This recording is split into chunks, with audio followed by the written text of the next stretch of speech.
السلام علیکم، میں ڈاکٹر ذاکر یونان سے اور یکم فروری کے اہم واقعات۔ یکم فروری 1961 میں ملکہ الزبتھ نے پاکستان کا دورہ کیا۔ یکم فروری 1884 میں آکسفورڈ ڈکشنری کے پہلے نسخے کی اشاعت کی گئی۔ یکم فروری 1924 میں برطانیہ نے سوویت یونین کو تسلیم کر لیا۔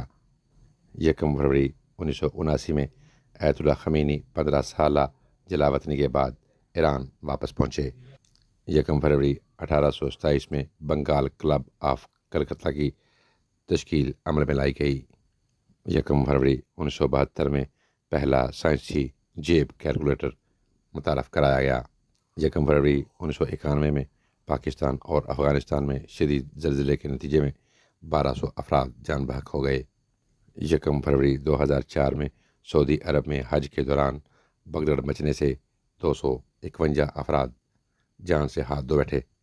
یکم فروری کے حوالے سے یہی معلومات تھیں۔ اجازت دیجیے، اپنا بہت سا خیال رکھیں۔ ٹیک کیئر، اللہ حافظ۔